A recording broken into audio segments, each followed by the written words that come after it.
Hola, mi nombre es David Vargas y ahora vamos a comenzar el segundo video tutorial sobre el uso de Sysadmin Game.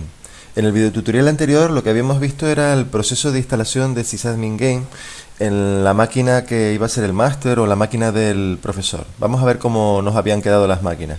Aquí tenemos la máquina OpenSUSE, donde habíamos hecho el proceso de instalación de Sysadmin Game.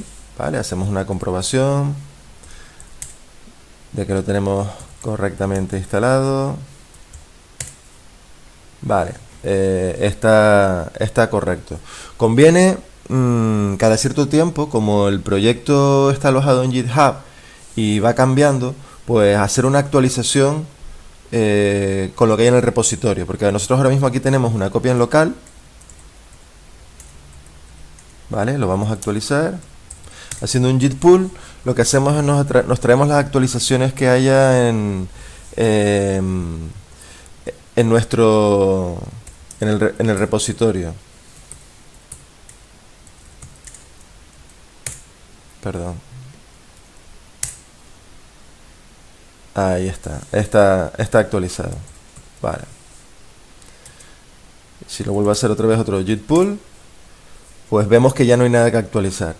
Bueno, esto, ¿por qué convendría hacerlo cada cierto tiempo?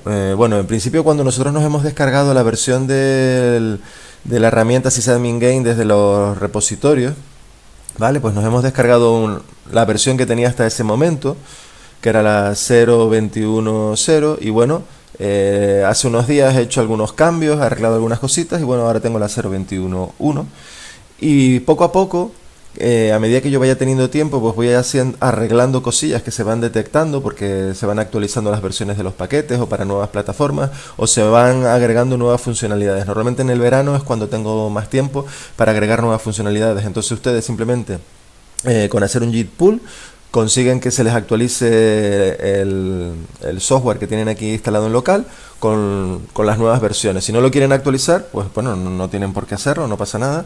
Pero vamos, que si quieren estar al día de los nuevos cambios que se van haciendo, pues simplemente, como el proyecto todo nos lo descargamos con Git, pues simplemente haciendo un Git pull ya lo tendríamos.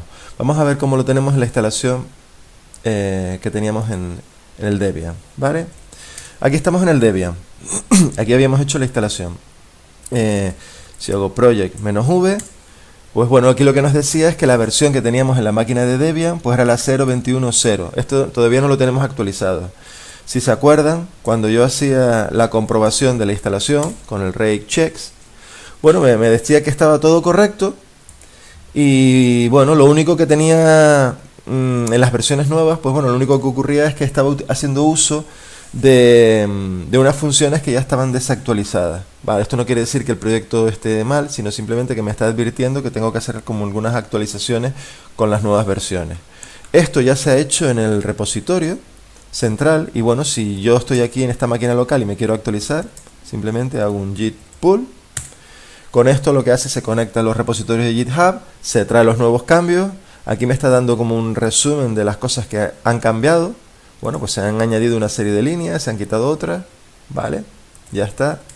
Y si hago un write check, pues ya vemos que no me da ninguna advertencia, ningún error, porque todo eso se ha corregido, ¿no? A medida que se detecten fallos, cositas que hay que mejorar, pues poquito a poco esto lo estamos manteniendo al día. Ya digo que el proyecto es estable en el sentido de que se está usando, lo estoy usando en las clases desde hace más de 2 años y bueno, va funcionando y que cada cierto tiempo pues se van detectando cositas para ir mejorando y se van incorporando poco a poco.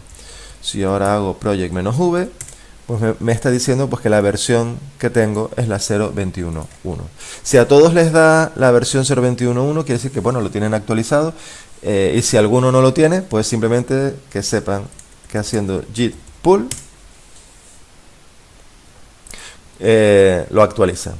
Vale, perfecto. Bueno, pues ya tenemos las máquinas con la instalación de nuestro máster o de la instalación del equipo del profesor y vamos a empezar a crearnos nuestros primeros test de las máquinas de los alumnos. Bueno, comentar también que los compañeros que han hecho los trabajos de instalación Pues bueno, prácticamente la mayoría de los que he visto lo hicieron con Ubuntu, es decir, no lo hicieron ni con OpenSUSE ni con Debian. Al hacerlo con Ubuntu, lo único que había que tener en cuenta es cuando se hacía rake Debian, lo que hace es instalar los paquetes de instalación típicos de Debian, que en principio son los mismos paquetes de instalación de Ubuntu, o sea que en principio serviría el mismo rake Debian, serviría para rake Ubuntu, porque es lo mismo. Entonces, ustedes saben que Ubuntu es una derivada de Debian, vale. De todas formas, si en algún caso ustedes detectaran que están utilizando alguna distribución que tiene algún problema y no funciona la instalación ni con rake Debian ni con rake OpenSUSE, pues nada, simplemente eso me lo pueden comunicar, que nada, se hacen las pruebas y se hace el proceso de instalación para esa nueva plataforma. Poquito a poco lo vamos a ir mejorando. Vale. Ok. Bueno, siguiente paso. El siguiente paso que voy a hacer es que voy a crear las máquinas virtuales, unas máquinas virtuales en VirtualBox para ser utilizadas por los alumnos. Vale.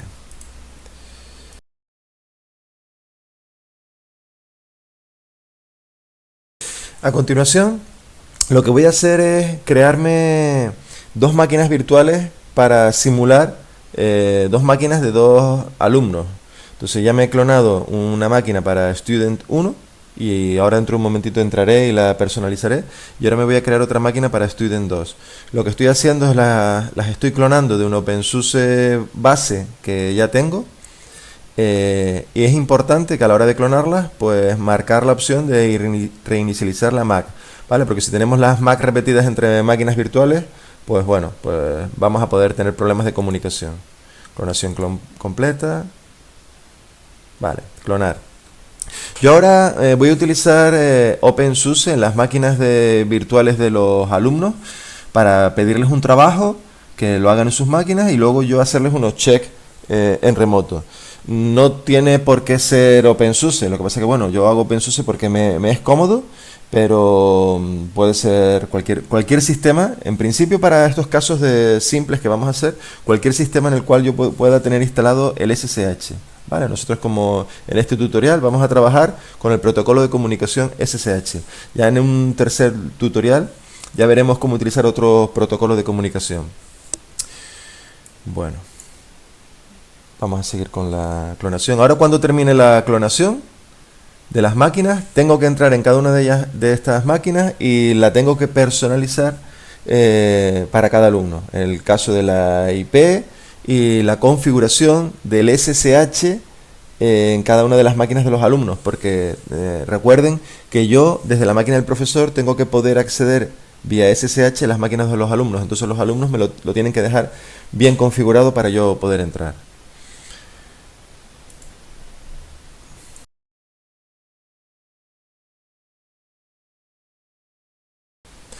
Vale, es importante también tener en cuenta que las máquinas virtuales ahora mismo las tengo configuradas con un adaptador red en modo puente, ¿vale? Para yo poder acceder a ellas como si fueran una máquina más de la red. Entonces las vemos que las tenemos en modo puente.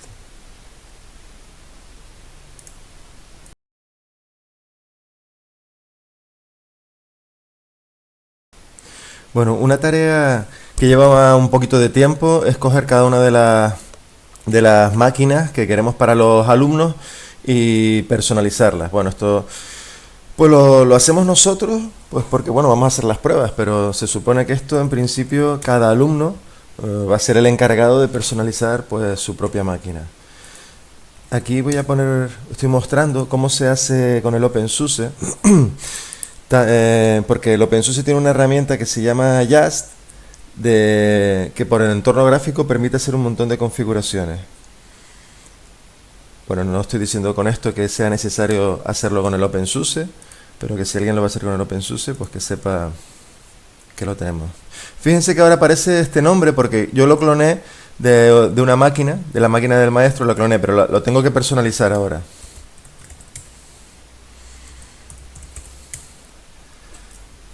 Vale, estoy viendo las interfaces de red que tengo, el ETH1 y el loopback. Esto es lo que tengo que personalizar. Bueno, pues cambio esto. A las máquinas de los alumnos Les voy a poner IP fija.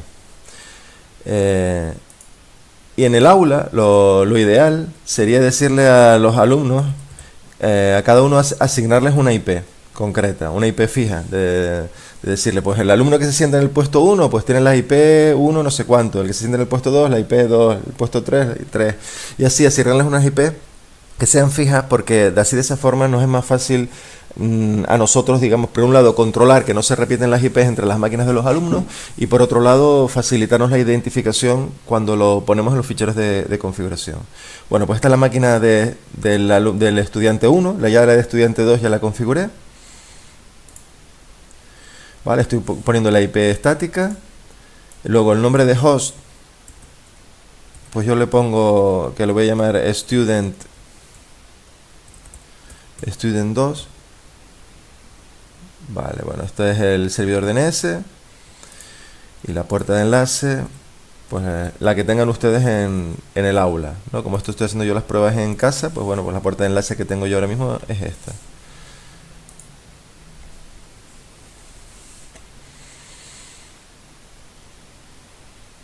Es importante que los alumnos personalicen las máquinas con IPs y con configuraciones, porque así digamos que dificultamos la tarea de cuando un alumno se clona o copia la máquina de otro con el trabajo realizado. Bueno, pues si personalizamos mucho las máquinas, a la hora de copiar los alumnos tendrán que despersonalizarla con los parámetros del compañero y poner los suyos propios, y bueno, eso es una tarea que, bueno, que así digamos no lo impedimos, pero sí dificultamos el proceso de ocultarse cuando copian de la máquina de uno con otro, ¿no? Vamos a comprobar. Bien, tengo la configuración, compruebo que tengo salida a internet. Esto lo tengo mal, voy a comprobarlo, voy a hacer una parada para comprobar que tengo mal. Bueno, ya estoy aquí, pero el problema era que me había puesto mal la puerta de enlace. Bueno, pues comprobamos que las máquinas tienen el acceso a internet, ¿vale? Y que tienen resolución de nombre.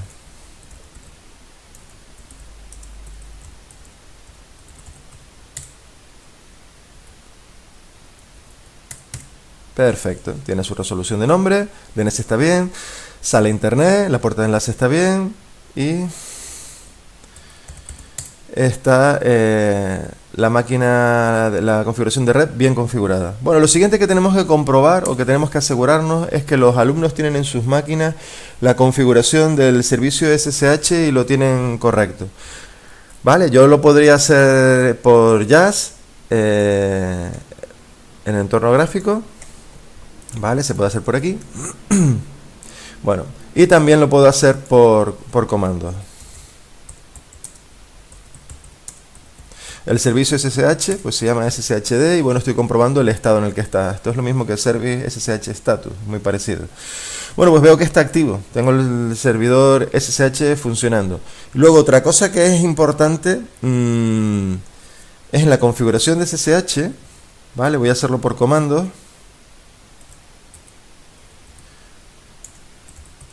Vale, tenemos un fichero que es este, sshd-config.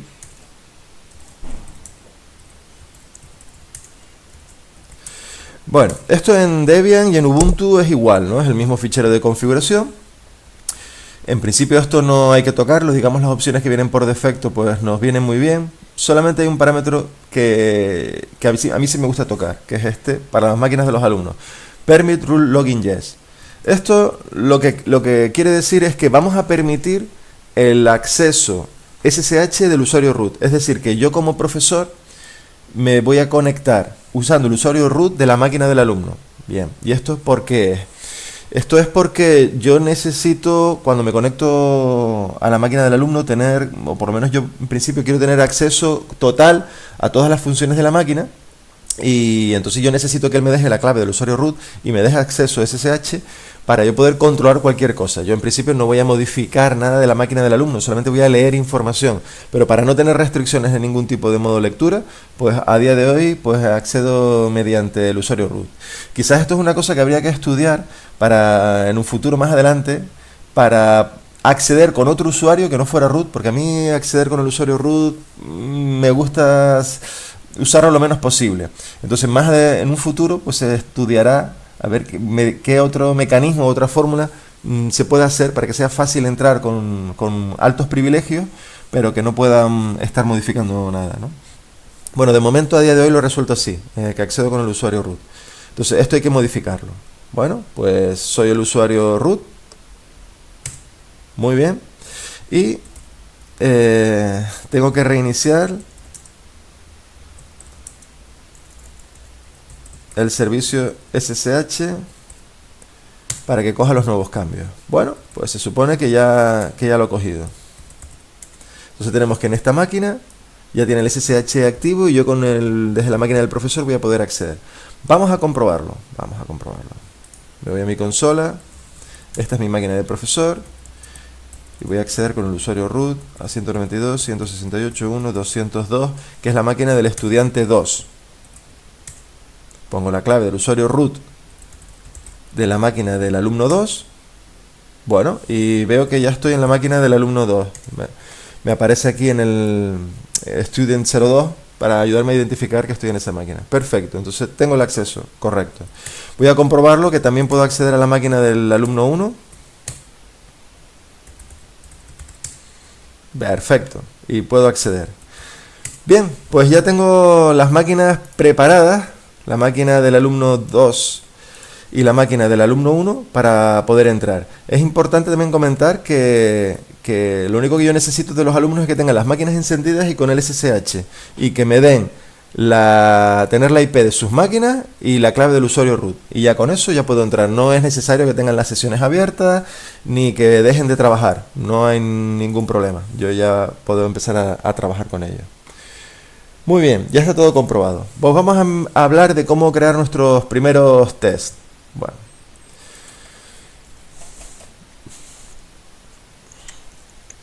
me vuelvo a la página de GitHub donde está la documentación. Me voy a documentación en español. Y ahí en la documentación en español, bueno, lo que viene a decir es que una posible demostración rápida de cómo funciona el tema de los tests es que es ir a esta carpeta en docexamples. Hay una serie de ejemplos que ya están creados, ¿vale? Son unos ejemplos básicos, 5 ejemplitos para ayudarnos a aprender, ¿no? Ahora les echaremos un vistazo. Los tests se definen, digamos, con 2 ficheros. Un fichero RB, que es un fichero de extensión de Ruby, pero ya digo, nosotros no vamos a necesitar saber Ruby. Es un fichero donde se definen los objetivos o las cosas que queremos medir o evaluar en la máquina del alumno. Y luego hay un fichero de configuración que está en formato YAML, que ahora lo explicaremos, que es un fichero donde yo voy a definir pues todas las máquinas que yo quiero revisar. Bueno, pues para ejecutar el test simplemente lanzamos project del fichero y ya con eso ya se ejecuta y nos devuelve los resultados. Bueno, vamos a echar un vistazo a los ejemplos. Vamos al ejemplo 1. Voy a ir un poquito por la teoría para que vean en la documentación cómo lo tenemos y luego vamos nosotros a cacharrear con nuestros propios ejemplos. Bueno, esto es un ejemplo, el ejemplo 1.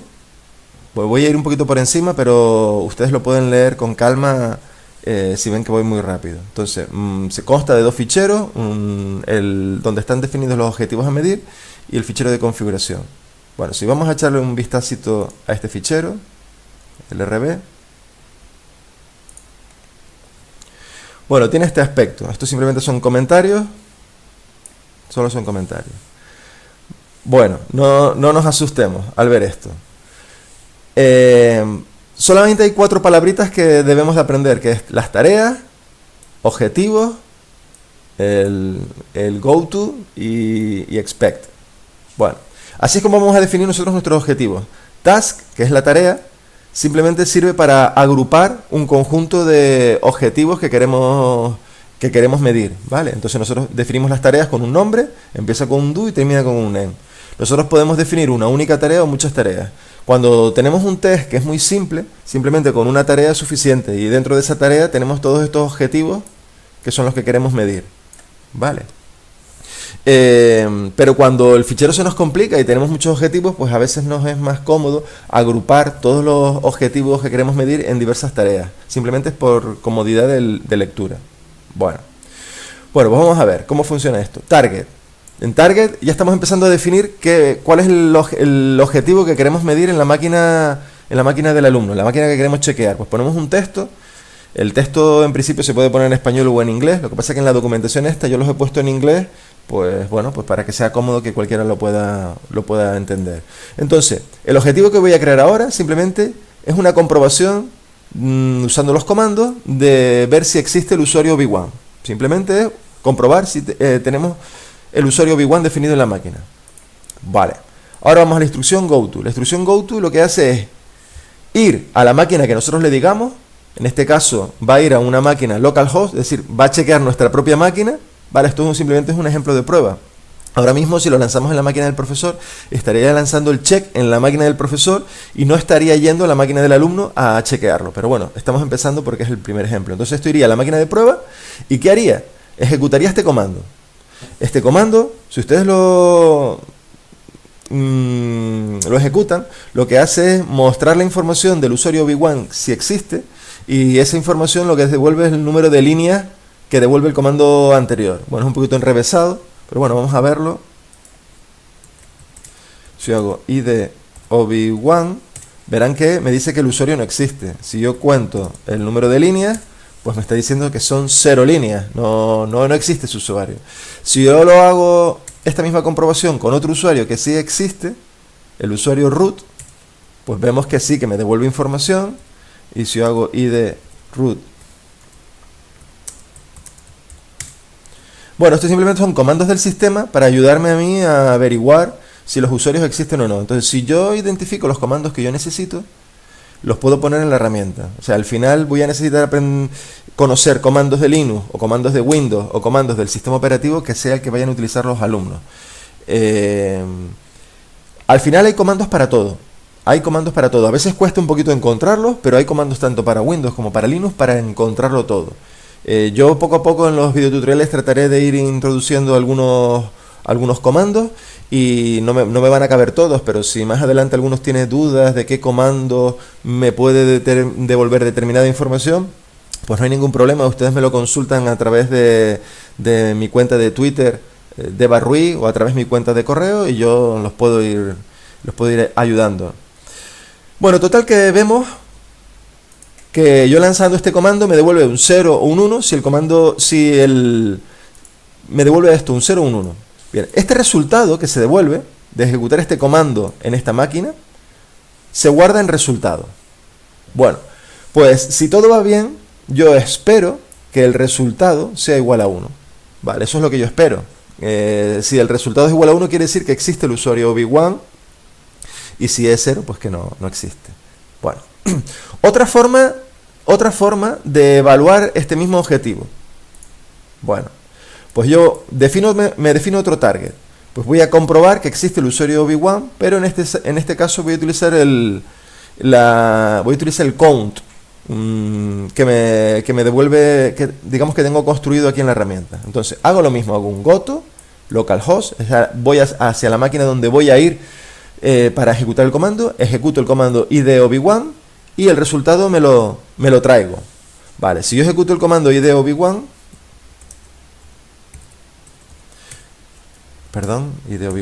pues me dice que el usuario no existe, no me devuelve nada. Si yo lo hiciera con otro usuario, por ejemplo id David, pues sí me devuelve algo. Bueno, pues lo que hago es, yo espero que el resultado, yo cuento el número de líneas de ese resultado y tiene que ser igual a 1. Fíjense que yo aquí el igual lo he puesto sin paréntesis y reducido. Esto es lo mismo que esto. Lo que pasa es que estoy poniéndolo de diversas formas para que ustedes vean que la herramienta permite diversas formas de escribir cosas que son parecidas. Entonces el igual lo puedo poner eq paréntesis 1 paréntesis o eq1, o podría poner equal 1 o equal paréntesis 1 paréntesis. Vale, entonces digamos que este count me haría lo mismo que esta función, que es contar el número de líneas, pero es más cómodo. Para mí es más cómodo. Esta forma es que conoces mucho de comandos y esta forma no tienes que saber tanto, sino simplemente lo utilizas. Otro mecanismo. Otro mecanismo para conseguir lo mismo es decir, oye, voy a comprobar si existe el usuario Obi-Wan, ¿vale? Usando el método find y el método count. Vale. ¿Cómo hacemos esto? Bueno, pues simplemente yo me voy a... Todos los usuarios definidos en una máquina de Linux, en principio están en el fichero etc-passwd. Bueno, entonces yo lo que hago es, me voy a la máquina que quiero chequear y ejecuto el comando cat etc-passwd. Vale. Si yo hago esto, cat etc-passwd, me devuelve un listado con todos los usuarios. Bueno. Todo eso lo guardo aquí en result.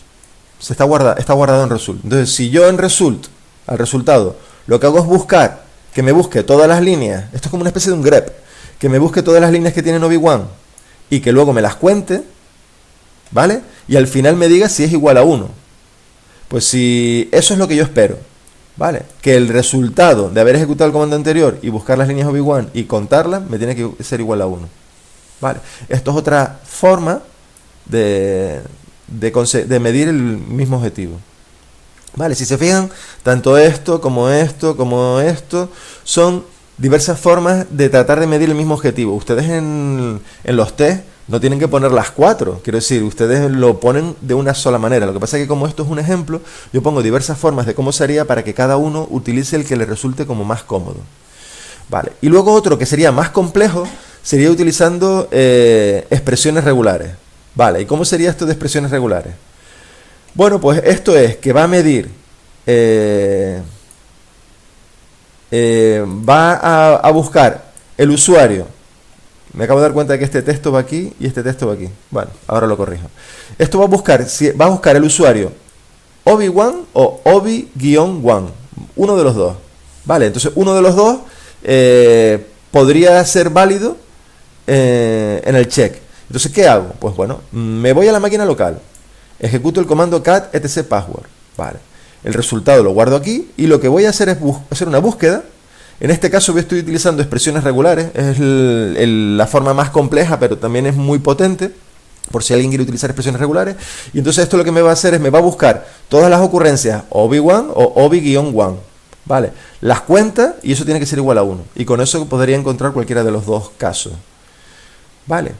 Bueno, pues nosotros solamente con esto, definiendo un task, metemos los objetivos, aquí definimos el objetivo, hacemos una descripción, vamos a la máquina que queremos hacer la medición y el comando que queremos ejecutar para hacer esa comprobación. Y aquí lo que ponemos es, chequeamos cuál va a ser el resultado esperado de haber ejecutado ese comando. Vale. Para eso nos apoyamos de result igual, nos podemos apoyar de result count equal, nos podemos apoyar de result find count y nos podemos apoyar de result find con expresiones regulares también. Vale. Voy a ir a la documentación de sysadmin-gain. Me voy a español. Y bueno.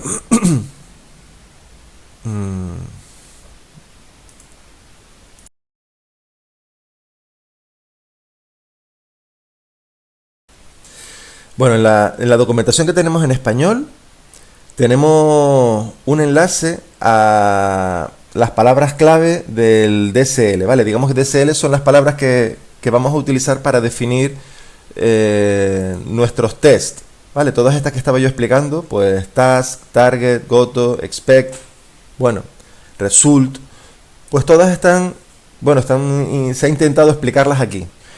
Bueno, si las explicaciones con este vídeo y con el texto pues no son suficientes, lo mismo, les pido que me lo pregunten y yo trataré de ir mejorando poco a poco la documentación. Por ejemplo, si me voy a task, bueno, ¿para qué sirve? Para definir un grupo de objetivos o de elementos de comprobación. ¿Y cómo se utiliza? Pues task, nombre de la tarea, bla bla bla, para lo que sirve. Bien, luego los más importantes, target, goto y expect result. Bueno, pues en el target, bueno, pues ¿qué sirve? Pues para describir un objetivo que queremos medir con nuestras propias palabras. Cada vez que queremos hacer alguna comprobación de algún objetivo, algún elemento que queremos hacer un check-in, tenemos que crear un elemento target. Luego, una vez que tenemos creado el elemento target, lo siguiente que tenemos que hacer es ejecutar el comando en una máquina remota. Bueno, para eso utilizamos goto. Entonces el goto funciona así. Decimos goto, le ponemos el nombre de la máquina y el comando que queremos ejecutar. Estas son diversas formas de uso del comando goto. Aquí, ¿cómo se define el nombre de la máquina? Vale, eso todavía no lo hemos explicado, pero en principio, si nosotros ponemos localhost, él entiende que es la máquina local, es decir, que no va a ir a la máquina remota, y si ponemos otro nombre de máquina, pues él va a entender que tiene que ir a una máquina remota. Un poquito más adelante vamos a ver de dónde él saca la información IP, usuario y clave para conectarse a esa máquina remota. Ejecuta el comando este comando en la máquina de remota y devuelve el resultado. ¿Vale? Aquí son varios ejemplos. Expect. Expect lo que hace finalmente es evaluar que un determinado resultado se ha cumplido de una determinada manera. Pues si nosotros podemos expect result igual 1, es que estamos chequeando que el resultado de ejecutar el comando anterior, pues tiene que ser 1. Vale, si tiene que ser 1, quiere decir que nos llevamos un punto y si no, no nos llevamos. O que el resultado tiene que ser igual a ob1. Vale. Cada uno de estos elementos de expect son, digamos, los puntitos que se va a llevar el alumno, ¿vale? Si resulta que nosotros queremos cambiar el peso de una determinada calificación, ¿vale? Pues simplemente nosotros aquí, digamos, en el expect, le podemos poner un peso, pues podemos poner un peso 2, peso 3 o en decimal, el peso que nosotros queramos. Por defecto, si nosotros no especificamos el peso, todos los elementos de comprobación tienen peso 1, ¿vale? Digamos que tienen todos la misma importancia. Entonces nosotros eso lo podemos variar. Y el elemento result. El elemento result es, una vez que se ejecuta el goto se ejecuta un comando en una máquina remota y se obtiene un resultado, que ese resultado se guarda en result. Y entonces en result nosotros podemos manipular ese resultado, podemos hacer un montón de manipulaciones, tenemos todas estas. Y más a lo mejor, ¿no? Bueno, pues nosotros hemos utilizado pues result igual value, o sea, devuelve true si el resultado es igual al valor o no. O si nosotros queremos hacer un filtrado, podemos hacerlo así, result find o result grep, lo que hace es filtra todas las líneas que tienen un determinado valor, porque bueno, es lo que vamos a buscar nosotros en ese resultado, ¿vale? Y el result count lo que hace es contar el número de líneas que tienen un determinado resultado. Bueno, quizás esto dicho así, a lo mejor un poquito abstracto, pero viéndolo con el ejemplo, yo creo que bueno, lo vamos a entender un poquito mejor. Vale. Seguimos con el fichero de definición de la tarea que queremos evaluar. Bueno, esta tarea de ejemplo simplemente evalúa si existe el usuario ob1 en la máquina localhost. Bueno, no es gran cosa, la verdad. Bueno, una vez que tenemos toda esa definición hecha, que puede ser todo lo grande que nosotros queramos, al final nosotros tenemos que poner estas líneas. Bueno, estas líneas lo que dicen es, esto lo que va a hacer es ejecutar los tests, ¿vale? Start, do, end, lo que hace es ejecutar los tests. Y luego a la hora de ejecutar los tests, pues yo por defecto suelo hacer estas dos opciones que se pueden poner o no. Show y export. Show es para que me muestre los resultados en pantalla, para ir viendo qué tal va la evolución. Y export es para que genere una salida de todo ese test los tests que nosotros hayamos hecho en unos ficheros de resultados. Bueno, vamos a ver ahora dentro de un momentito vamos a ver este ejemplo en ejecución. Vale, estamos aquí en el ejemplo 1 y estamos viendo el fichero donde se definen los test, y entonces al ver los ficheros donde se definen los test, pues nos surgieron dudas sobre el significado de cada uno de estos términos, y explicando los significados de cada uno de estos términos, pues nos fuimos aquí a la documentación del DSL, donde está un poquito explicado pues cada uno de ellos. Bueno, pues para que este script se ejecute, necesita ir acompañado de un fichero de configuración. Bueno, vamos a echar un vistazo al fichero de configuración. Bueno, este fichero de configuración prácticamente está vacío, no tiene nada, porque es muy básico, es un fichero de configuración YAML. Ahora dentro de un momentito lo explicamos también, ¿vale?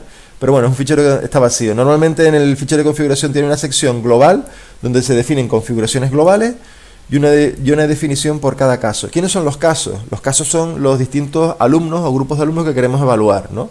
Entonces, ahora mismo solamente está definido un alumno. Si nosotros queremos 20 alumnos, pues pondremos 20 líneas de esto. Nosotros podemos poner parámetros o configuraciones que son globales, que son para todos los alumnos, o podemos poner configuraciones que son específicas para cada alumno. ¿Vale? Para eso nos sirve el fichero de configuración, porque el fichero de configuración va a ir cambiando cada año con los distintos alumnos que nosotros tengamos. Bueno, vamos a ver cómo... ya me fui de la documentación. Aquí. Ejemplos. Aquí, ejemplos. Vale. Estamos viendo el ejemplo 1. Vale. Bueno, pues si yo me voy aquí.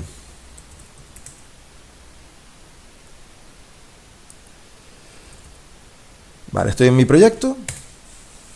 Vale. Este directorio es donde yo estoy creando todos mis checks. ¿Vale? Que son complejos, ya los explicaremos en otro vídeo. Aquí estaría la documentación, en lib es donde está el programa realmente sysadmin game, project es la herramienta que yo utilizo para gestionar el proyecto, test es donde están los tests, y bueno, hay un directorio que es el directorio var. Bueno, ahora mismo está vacío, el directorio var. Vaya, el directorio var, ¿qué es lo que guarda? Pues aquí en el directorio var se van a ir guardando los resultados de los tests que yo vaya ejecutando. Bueno. Habíamos dicho que voy a ejecutar el test de prueba, este ejemplo 1. Vale, este test de prueba, ejemplo 1, está aquí. Vale, en docexample tengo estos ejemplos. Vale. En docexample está el ejemplo 1 y su fichero de configuración. Ejemplo 2, su fichero de configuración. Ahí, el 3, el 4. Vale, para los tests que son simples, el fichero de configuración, el fichero de test tiene un nombre con la extensión RB y su fichero de configuración se llama igual con la extensión YAML. ¿Vale? De esta forma él sabe cuando se ejecuta este, va a buscar un fichero de configuración que se llama así con YAML y así pues no tiene confusión. Bueno, y así hay varios ejemplos. Muy bien, voy a ejecutar el ejemplo 1. Pues la forma de ejecutarlo...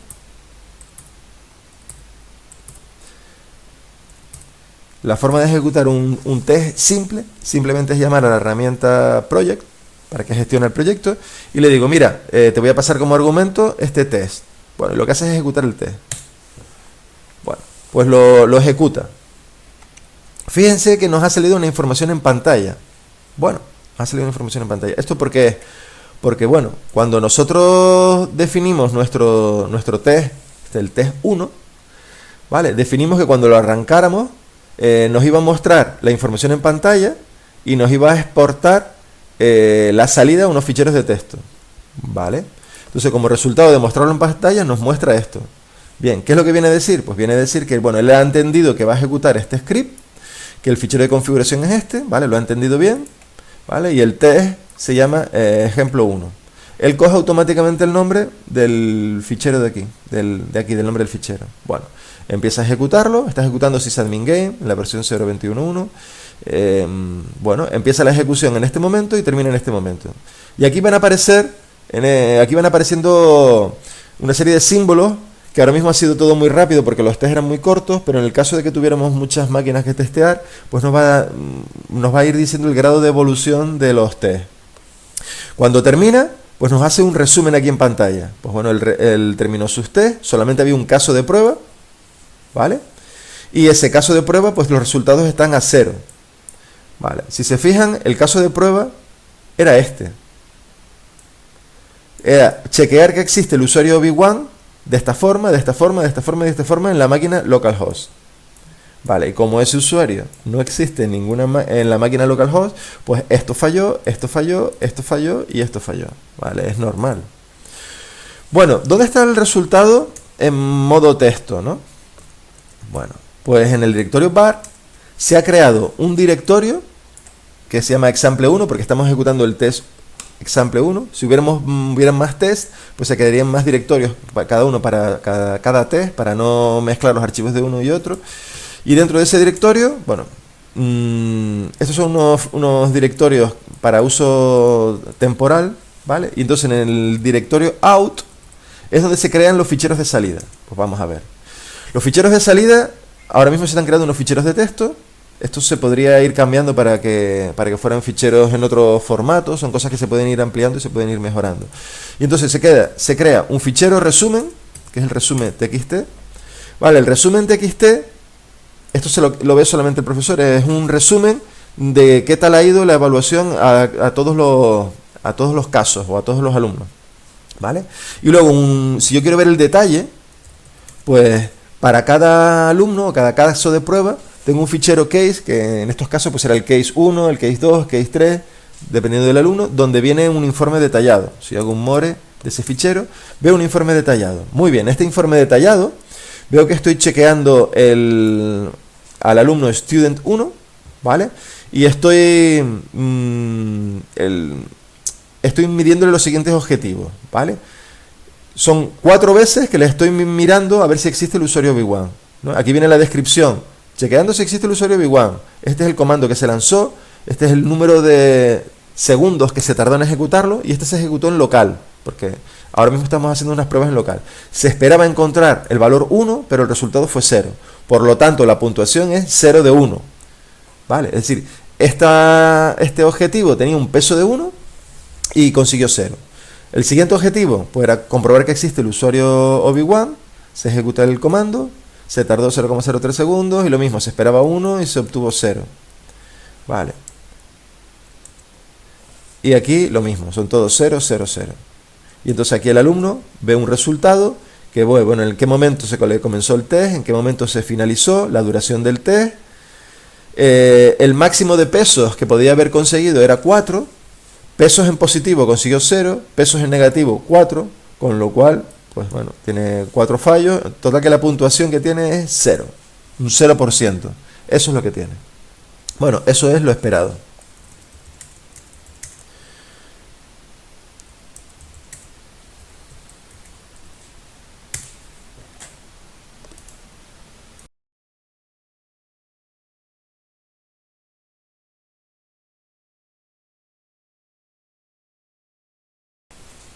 Vale. Bueno, pues ese es el test 1. Si queremos ver qué tal...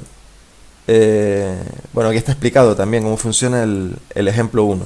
Todo esto que les he estado contando, pues viene aquí explicado un poquito cómo funciona. Vale. Todo esto. Podríamos ver pues el ejemplo 2, que es cómo personalizamos el fichero de configuración. Cómo lo personalizamos para trabajar con varios alumnos, con otros estudiantes. Bueno, vamos a crearnos nosotros nuestros test. Vale.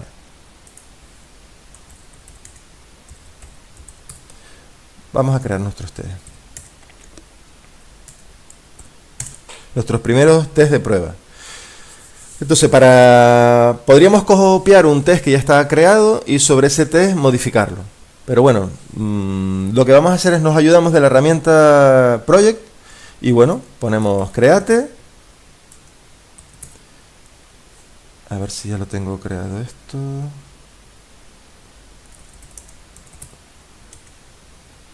Vale, no tengo demo. Perfecto. No estaba viendo si existía el directorio. Bueno, si yo pongo create, check, demo, vale, vamos a llamarlo pues prueba 1. Prueba 1. Fíjense que estoy utilizando esta fórmula para empezar a crearme el proyecto. Esto simplemente lo que estoy diciendo es voy a crearme un nuevo proyecto que lo voy a poner en esta ruta. Podría ser la ruta que yo quisiera, ¿vale? Lo que pasa es que yo todos mis checks los estoy haciendo aquí, ¿vale? Y bueno, estoy haciendo una carpeta que la voy a llamar demo. Bueno, pues lo podría haberlo llamado curso, check, curso. Y voy a llamarlo prueba 1, ¿vale? Y le doy crear. Esto simplemente es para que me cree los archivos base para yo empezar a chequear. Bueno, pues terminó. Me creo este directorio, dentro de este directorio me creo el fichero strb, el fichero yaml, bueno, y el fichero gitignore es un fichero de git que es simplemente para para que en los repositorios no se me queden guardados los ficheros YAML. O sea, ustedes cuando vayan a ver que en el directorio check, vamos a echar un vistazo, en el directorio check yo tengo un montón de checks creados, ¿no? Por ejemplo, check pues para la asignatura de ADD, bueno, para IDP, bueno, hay montones creados. Y hay ficheros RB y ficheros YAML. Sin embargo, si ustedes van a si van al repositorio y lo miran por aquí,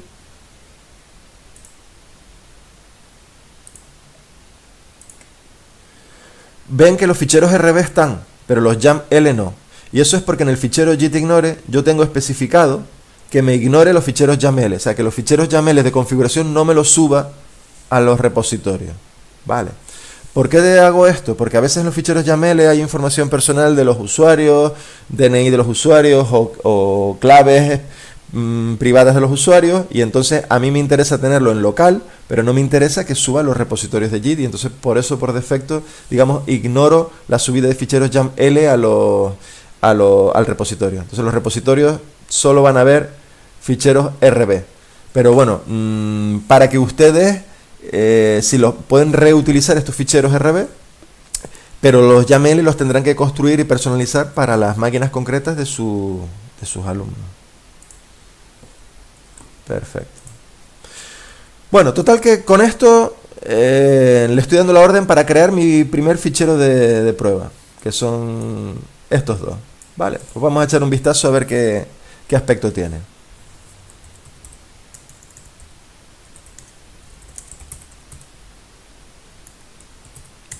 Vale, me han creado esos dos ficheros. Yo voy a utilizar el editor Atom para trabajar con ellos, pero vamos, podrían utilizar cualquier editor, de texto. Bueno, aquí tengo el fichero YAML.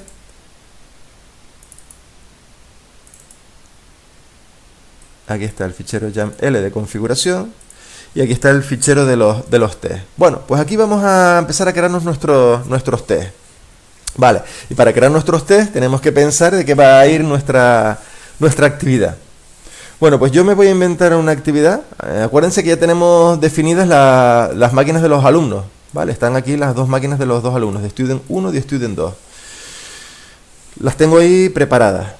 Y bueno, yo me voy a inventar una actividad de que les voy a pedir a los alumnos que tengan instalado el servidor web Apache y que lo tengan funcionando y operativo, y que creen una página index.html donde dentro de esa página HTML pues pongan su nombre. Bueno, pues no es nada complejo, pero bueno, para empezar a hacer los test. Claro, también es verdad que esto es un test que estoy haciendo a 2 alumnos, pero ustedes imagínense que quieren hacer el check-in a 60 alumnos o 30 alumnos, pues o bien van pasando por máquina de cada uno de los alumnos para hacer los check-in, o bien ustedes hacen los checks desde remoto, o bien lo que tendrían que hacer es que los alumnos les hacen un informe con capturas de pantalla del trabajo, se los tienen que enviar, ustedes se descargan los 30 archivos, los van mirando uno a uno y les van poniendo la nota. Otra opción, utilizamos la herramienta Sysadmin Game para que nos haga los checks en remoto de los 30 alumnos. Bueno, pues vamos a intentarlo hacer de esta manera, a ver qué tal nos sale. Bueno, y el fichero de configuración. Aquí en el fichero de configuración, que es un fichero de configuración que se llama YAML, nosotros aquí vamos a definir las configuraciones de los alumnos. Vale. Voy a hacer una definición. Vamos a ver. Este sería el student. Este sería el alumno 1. El alumno 01.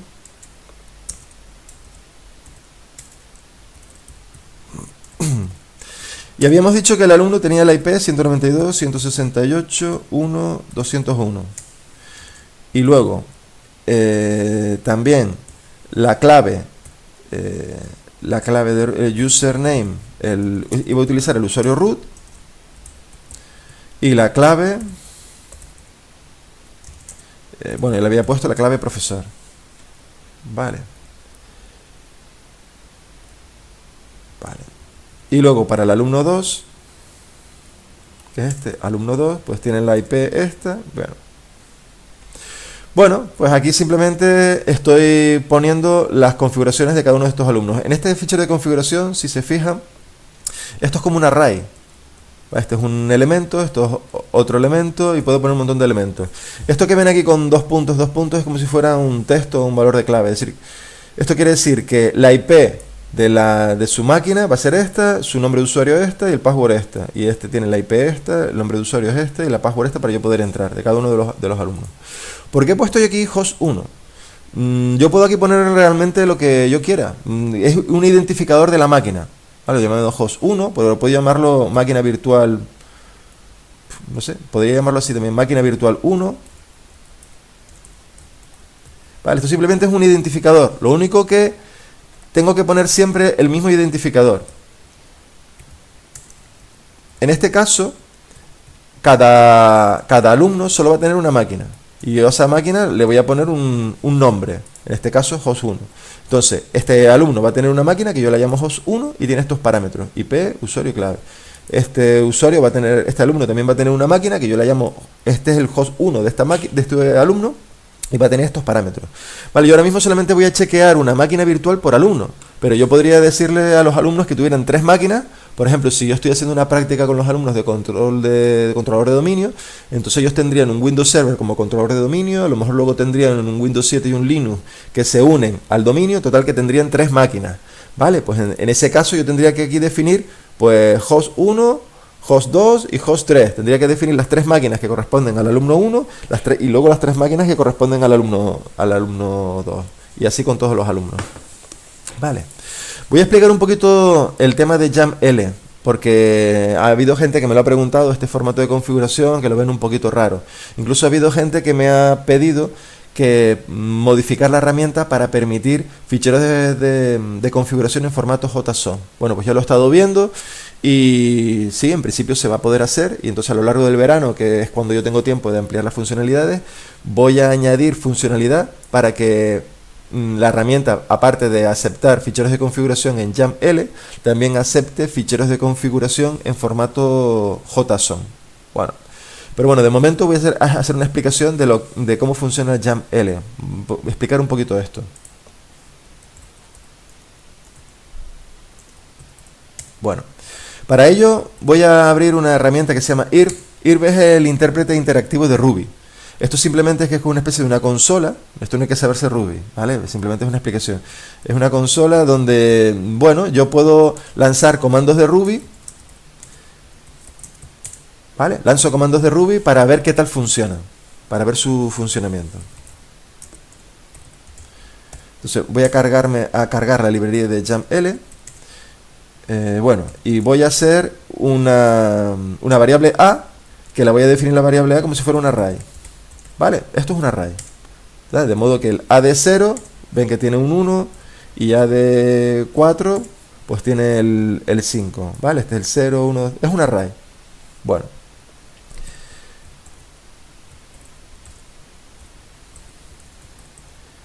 Este array lo voy a convertir en formato YAML y cargarlo en una variable B.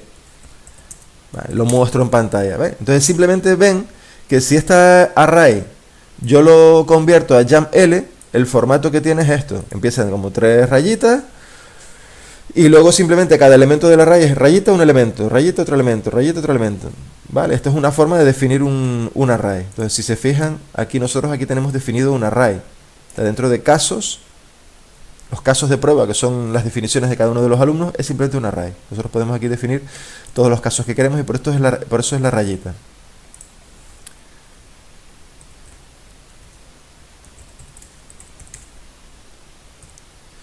Si yo, por ejemplo, voy a crear una tabla hash, en Python se llaman diccionarios, en Ruby se llaman tabla hash. Vamos a poner un ejemplo.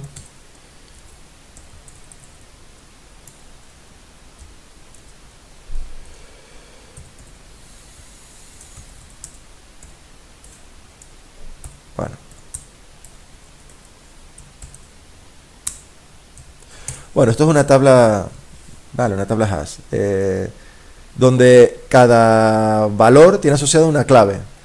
Estos, si lo ven un poquito raro, esto piensen que simplemente son strings, ¿vale? Es una forma de utilizar unos strings inmutables, ¿vale?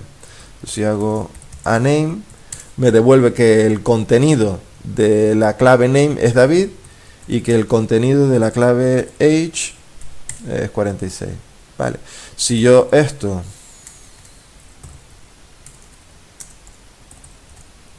lo convierto a YAML,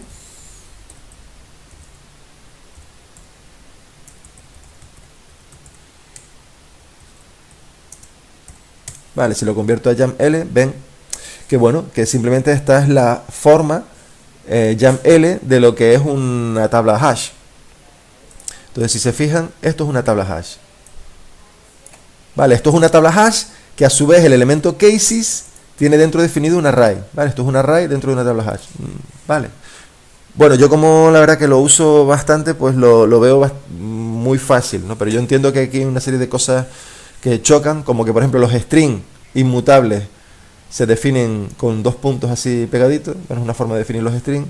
Y bueno, que el formato YAML a lo mejor puede ser un poquito nuevo. Pues ya les digo que yo espero que para el verano aceptar también el formato JSON como configuración. Y en un futuro pues pueden haber otros formatos también.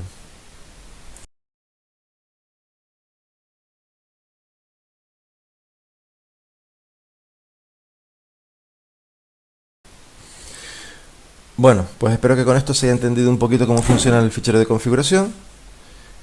Si no me lo preguntan por el foro y los sigo ayudando. Vamos a ver el fichero de test, ¿vale? Bueno, vamos a crearnos el test. Lo que queríamos era chequear que tenemos el servidor web,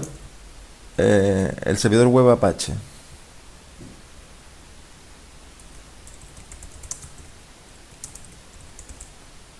Vale.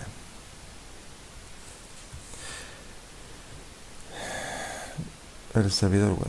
Bueno, pues aquí le ponemos un texto para definir la tarea. Bueno, vamos a comprobar que efectivamente tenemos el servidor web, el servicio está activo, ¿no? Servicio activo. Bueno. ¿Cómo comprobamos? Bueno, tenemos que irnos a una máquina. Pues la máquina se llama host1. Vale, porque nosotros pusimos este nombre en el fichero de configuración. Se fijan, aquí pusimos host1. Vale, para todos los alumnos se llama así. Pues lo ponemos host1. Entonces él ya sabe cuando pongo esto, que se va al fichero de configuración, busca la IP, el nombre de usuario, la clave, se conecta, entra y ejecuta un comando. ¿Cómo podemos saber si el fichero de configuración está activo? Pues si ejecutamos el comando systemctl status apache 2, ¿vale? En la máquina remota, ¿vale? Vamos a entrar en la máquina de un alumno. Ya estamos aquí. Voy a entrar como superusuario. ¿Vale? Si hago systemctl status apache 2. Bueno, vemos que no lo tiene activo porque no lo tiene instalado. Lo instalamos. Vamos a instalarle el servidor web Apache. Bueno, esto es lo que tendría que hacer el alumno, ¿no? Al hacer la instalación.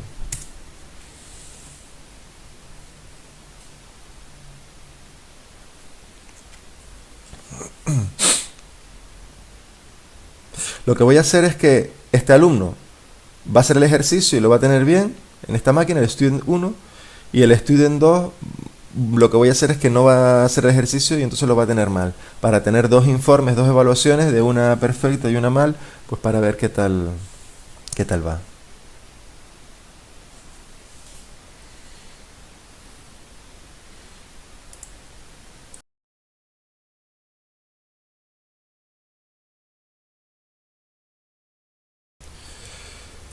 Vale, esto era Apache 2.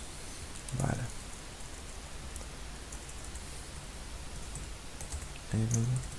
Apache 2. Vale.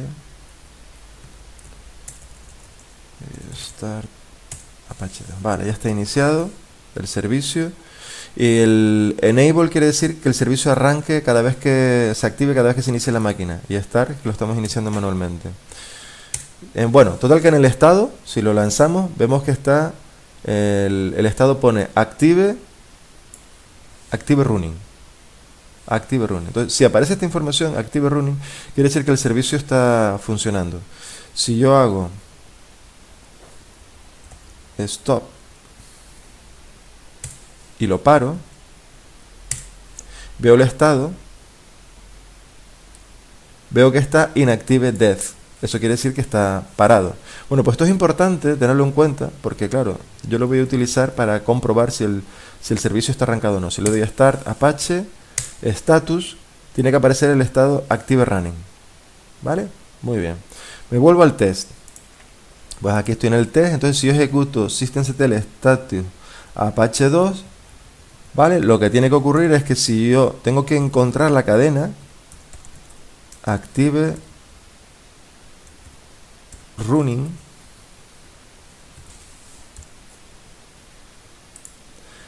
tengo que encontrarme la cadena Active espacio Running, ¿vale? Y el número de líneas que tienen el Active Running tiene que ser igual a 1. Si eso es así, digamos, esto está funcionando. Digamos que lo que estoy haciendo es que yo me voy a la máquina host 1, ejecuto el comando systemctl status, el resultado me lo traigo, lo guardo aquí en el objeto result, y entonces dentro de ese texto busco filas que tienen Active Running, las cuento y tiene que ser igual a 1. Y si eso está correcto, quiere decir que el objetivo está cumplido, que tiene el servicio web Apache 2 instalado y bueno, lo tiene en ejecución. Bueno, lo siguiente que quiero chequear es ver si el usuario tiene creado el fichero index.html. Bueno, pues vamos a ver.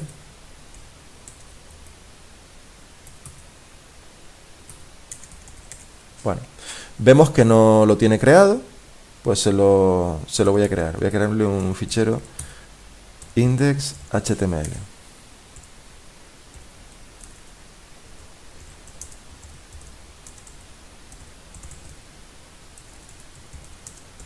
Bueno, simplemente me llamo estudiante01. No. Bueno, simplemente es para que exista ese fichero index. Ese fichero index está en esta ruta. Bueno, voy a comprobar que existe. srv www.htdocs.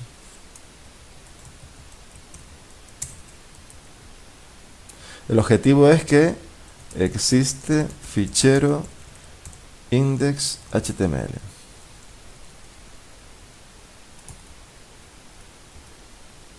Entonces, si hago un vdir de srv htdocs,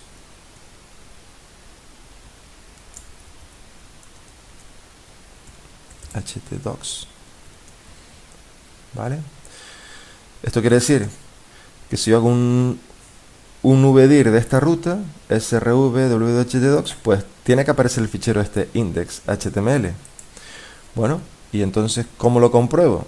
Pues si yo me voy al host 1 y ejecuto este comando, pues el resultado se guarda en result. En result lo que hago es que tengo que filtrar index.html, filtro todas las líneas, las cuento y tiene que ser igual a 1. Y eso quiere decir que existe el fichero index.html en esa máquina. ¿Vale? Pues nada, yo así seguiría creando todos los targets que yo quisiera. ¿Vale? Los voy creando en prueba 1. Y luego el prueba 1 YAML, aquí voy poniendo las configuraciones de todas las máquinas que yo quiero testear, que yo quiero ejecutar en los tests. Bueno, pues una vez que ya tengo hecho eso,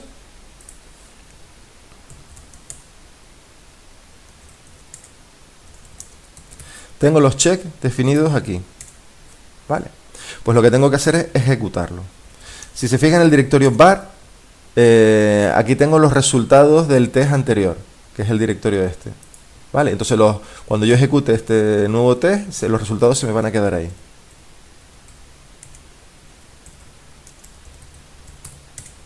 ¿Vale? Bueno, vamos a lanzar los tests. Hago project, test, curso, prueba 1. Lo ejecuto. Bueno, se ejecutó. Al ejecutarlo, bueno, pues me muestra el resultado en pantalla, porque yo le he dado la orden, y me exporta los resultados a ficheros de salida, porque yo también se lo he indicado. Al mostrarlo en pantalla me dice pues la hora de inicio, la hora de fin, y aparecen unas letritas. F.F. Esos son todos los checks que va lanzando. F son fallos y puntos son cosas que han ido bien. Entonces eso quiere decir que en total, entre las dos máquinas, se han lanzado 4 checks, 2 por cada máquina, 2 han ido bien y 2 han ido mal. No están en orden porque estos procesos se lanzan en paralelo para mejorar la velocidad y bueno, pueden aparecer un poquito desordenados.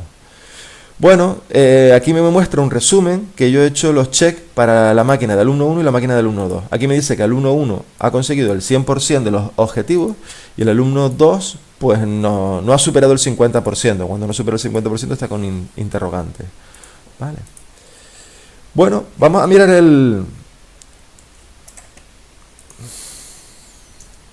vamos a mirar los resultados. Entonces en el directorio var se ha creado un directorio que se llama prueba 1 y dentro de prueba 1 out están los informes de salida. El fichero resume es el resumen de todos los test de todos los alumnos. El fichero case 01 es el resultado de los test de la máquina 1, ¿vale? Entonces en la máquina 1 los dos test han sido correctos. Los dos objetivos están puntuados a 1 porque se ejecutó este comando, tardó este tiempo, este comando se ejecutó de forma remota vía SSH y entonces se comprobó que en el resultado tuviera la línea esta, se contó y el resultado tenía que ser 1 y se esperaba 1 y se obtuvo 1. Perfecto. Y en el siguiente objetivo se quería medir que existiera el fichero index.html, para eso se lanzó este comando de forma remota, se buscó que tuviera el index y se contó, se esperaba 1 y se obtuvo 1. Es decir que esto también sirve un poquito de trazabilidad para ayudar a los alumnos a encontrar, a buscarles, a ver dónde tienen los fallos. Vale, bueno. Vale. Bueno, con esto ya hemos visto un ejemplo de cómo hacer unos test de pruebas bastante simples y claro, hay unos conceptos nuevos que son las configuraciones de YAML y los ficheros RB. Entonces yo voy a proponer una actividad para que hagan un test sencillo de lo que ustedes quieran y como ya el vídeo se ha alargado bastante, vamos a dejar ya las siguientes configuraciones que pueden ser un poquito más complejas para otro vídeo tutorial. Bueno, espero que se haya entendido y cualquier duda pues me lo comentan por correo electrónico o me lo escriben en el foro. Bueno, muchas gracias.